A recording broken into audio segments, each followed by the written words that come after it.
Alright, good morning, people of YouTube. So this time we're back with a really fun deck profile. We have Beelzemon for the BT13 format. So this is a deck that went through some ups and downs. It was really strong for a while. Then this Impmon here got limited to 1. And the deck hasn't been performing as well ever since, but it does get a lot of tops. So it's still a very strong deck. But with the inclusion of BT13, the meta changed, and we got a couple new tools and a couple new ways to go about building this deck. So I'm going to go ahead and bring that to you here. If you guys like this kind of content, make sure you guys like and subscribe. Without further ado, we'll go ahead and start with the Digitama.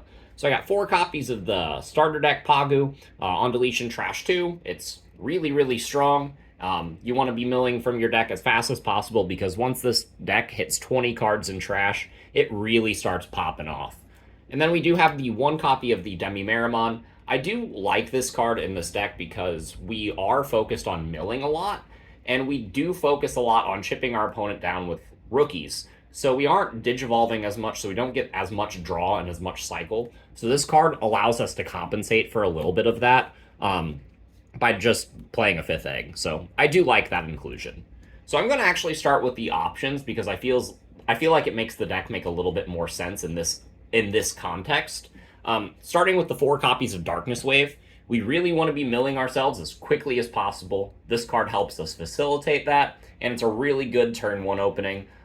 Really good late in the game, especially if you have a Beelstar out, so that you can just pull back Impmons for just 1 memory by activating this card. It's absolutely fantastic, and I think it's a mandatory 4 of in this style of Beelzemon.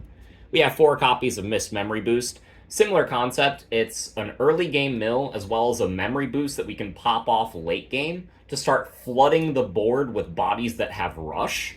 So that way we can check all of our opponent's security in just 1 go and just easily OTK them if they were providing some sort of resistance in the early game. This card is great at closing out late games. It's great at getting your hand and your trash set up in the early game. And it's just an overall good card to be playing 4 of in this deck. We do have 4 copies of Deathslinger and 4 copies of Rival's Barrage to give us our removal. Rival's Barrage is also the main way we are getting cards back from our trash to our hand, and Deathslinger is our main way of just getting free memory just unprompted by milling this card from our deck. It's really strong, and also Deathslinger, just being able to cast it for 4 and being able to blow something up for just 4 memory is a really good card to activate from your hand in the mid game. So these are our 4 ofs for our options. It's already 16 of the deck slots. We do have 1 copy of Calling because there are cards in this deck that we do play minimal copies of, and we do want to mill them as early as possible so that we can get them into the trash and then add them back with means like this, with Impmon X Antibody. This card is really nice in a deck like this still, even though we want our cards to be in the trash. We also have 2 copies of Jackraid. This card provides us some of our late game push. Like I said, we were checking early with a bunch of rookies, so being able to gain back a bunch of memory in the late game, so that way you can pull more bodies out, get more rush swings at your opponent, and facilitate a bigger end game push. So I do like 2 of as a Jackraid for this deck. I don't think I would play any more just because it does not do as much as I want it to in the early game. So going on to the rookies, we got one of the stars of the show, the Impmon from BT2. This card lets us mill if it's deleted. Absolutely fantastic. It's one of our best early game starters. We have 3 copies of the Impmon from the starter deck that warps into a Beelzemon if you have 20 or more cards in your trash. You only need to play 3 because in the first 20 cards in your deck, you will probably see one of this, and you need at least 20 cards in your trash in order to activate that effect. So I decided to cut the 4th to make room for some more utility in the rookie slots. Yeah, and it's just a really good card. This is the main card that we are pulling back with our Beelstars, so that we can swing and then warp into the Beelzemons with Rush, which is fantastic. We have, for the 1-ofs, I got a 1 of the limited Impmon because it's limited. We have 1 copy of the Impmon from BT6. This is a similar reason to the Calling from Darkness. This card can help us grab back cards like Beelzemon Blast Mode, Beelzemon X Antibody, and Beelstar. cards that we want to be milling, but we don't want to stay in our trash for the entire game. This card can help us get it back, and this is an Impmon name, so you can pull it back off of the Beelstar to get that on-play effect just whenever you want, really. So I do like the inclusion of that in the list. We have 2 copies of the Impmon X antibody. This is more cycle, more recursion, helps us pitch our options that are clumping up in our hand if we have too many and replace them with better pieces. I do really like this card. I don't think I need to be playing a full playset, but I would consider bumping this card up to 3. Its inheritable effect to also mill cards is pretty nice, but that's really only triggered off of the Ginkaku promote. So for the rest of the rookies, I'm playing 2 copies of Impmon because this card is also fantastic early game. Between this and the 4 copies of the BT2 Impmon, we have a lot of rookies that we want to be opening to slap down on our initial egg for our initial turn 1 hatch. And again, this card can help us get more cards in our hand, which the mill variants of purple do struggle with sometimes. So I like the inclusion of the Impmon in a deck like this. And then rounding out the rookies, I have the single copy of Candlemon because it's like Impmon, but it's worse in the early game because you won't oftentimes get that draw.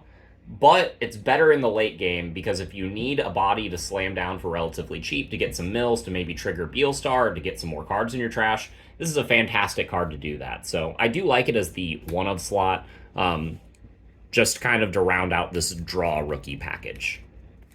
So for the champions, there are very few of them. I'm playing 2 copies of Ginkaku Promote because this card cannot be recycled with cards like Impmon X. I did want to play 2 of it, just so that I had it whenever I needed it. I can get it back off of the calling. This is overall a really fantastic card to just, if you're milling the EX2 Beelzemon, you can pull back an Impmon for free, and then just kind of evolve it into this and give it rush for just 2 memory, and that's really fantastic. I do like Ginkaku Promote for this style of really aggressive purple deck. And then the last level 4 that I'm playing, yes, there are only 3 level 4s in this deck, is just the single copy of Wizard. You can build an Evo chain into a Beelzemon, but you don't need to. Your Impmon will do that for you just by warping. So I did want to include 1 Wizard as basically a 5th card that can mill to give me memory, but also as just another level 4 that I can grab back off of things like Impmon X if I do decide that I need to build that Evo chain in the back. This is a fantastic 1-of in the deck, and I really like the purpose that it serves, because it does allow you to, utilize your raising area if you need to, but it also does so much on its own, like if it's milled, and just, yeah, this is all I'm deciding to play for my level 3s, because the options, the rookies, and the level 6s are by far the most important part of the deck. So for the level 5s, I'm playing 2 Ballmons. I'm playing 1 from the starter deck and 1 from BT10. I do like the variety. I haven't decided which one I like better in the deck. Ballmon is better whenever you're just digivolving up if you need extra mills, and it allows you to get some sort of float. But the Ballmon from BT10 is really great if you just happen to evolve it on top of a Ginkaku Promote in the back and then swing with it on the next turn. You can get a bunch of mills and then possibly play the Beelzemon that way. They're both good cards. I do recommend testing both of them and deciding which one you like more and then just playing 2 copies of that one. I'm still on the fence. So that is it for the level 5s. For the level 6s, this is how you are winning the game. I got 2 copies of Beelstarmon. This card is fantastic. You're dropping it turn 3 or 4 for ultra cheap. Sometimes even turn 2. And this card is just making it so that anytime your opponent wants to do something, you're pulling back an Impmon. Anytime you do something, you're pulling back an Impmon. And it just keeps constant bodies on your board. I am deciding to only play 2 of this card because it can be fetched back off of all of my main pieces. It's searchable. It's a really good card, but you will probably clump if you play more than 3. So I did decide to only include 2 in this list, because mostly I wanted to make room for this card, the EX2 Beelzemon. This card is absolutely fantastic. If I mill it, I get to pull back an Impmon. Again, pulling Impmon back is the name of the game.